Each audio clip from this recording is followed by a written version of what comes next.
This is a big screen on a not very big phone, and this is an even bigger screen on a not much bigger phone. It's Galaxy S8. So the Samsung Galaxy S8 comes in two sizes, 5.8 inches and the S8 Plus, which is a 6.2 inch screen. What's new here is that they're super tall because they got rid of the bezels on the top and the bottom of the phone. And now the sides are still curved like they are on like the Galaxy S7 Edge.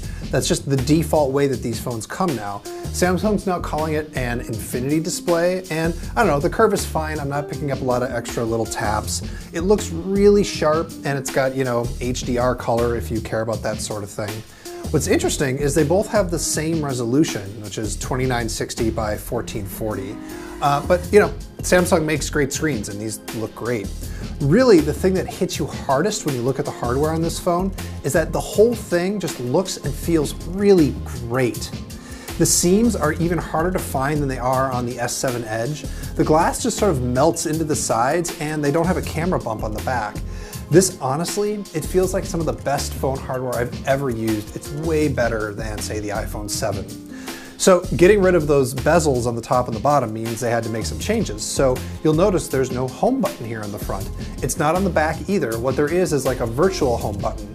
Samsung has added some haptic feedback. It's kind of like Force Touch on the iPhone, but it's only right here at the very bottom. And so even if you don't see a software home button, you can still press hard on that area of the screen, and that is going to take you home. If you want to unlock the phone, you actually have 3 different ways you can do it now. Well, 4. You can do your password or your pattern as usual, but there's a fingerprint sensor on the back. It is located right next to the camera, which is a little bit hard to reach and not great if you're left-handed. And it also means you're probably going to end up putting your finger on the camera sometimes, which could cause some smudges, so make sure you wipe it off before you take a picture. There's also iris scanning, which we saw on the Note 7 RIP, which is very secure. And then there's now face scanning. I don't think it's quite as secure as the iris scanning or the fingerprint sensor, but my God, is it fast. Like, look at how fast this thing unlocks. You blink and you miss it. You don't have to wait for it to scan your face at all. It just works. They're a little bit narrower than the Galaxy S7 and the S7 Edge, and they're just a little bit thicker, but not so much that you really notice it. What it means is that they can fit in a 3000 milliamp battery on the S8 and a 3500 one on the S8 Plus. That's not exactly pushing the limit in terms of battery capacity, but I have to imagine that Samsung isn't really interested in pushing the limit in battery capacity right now after what happened with the Note 7. They also do all the stuff that you normally expect from a Samsung phone. It's got IP68 waterproofing, there's 4 gigs of RAM, there's 64 gigs of onboard storage, and yes, there's expandable storage here, and yes, there is a standard 3.5mm headphone jack. One thing that Samsung didn't change is the camera. On the back, it's still a 12 megapixel sensor, although Samsung says it has improved the image processing software.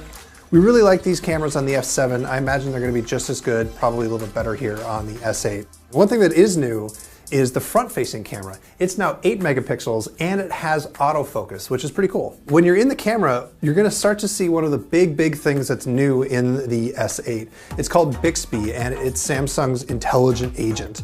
So let me just show you how it works in the camera to start.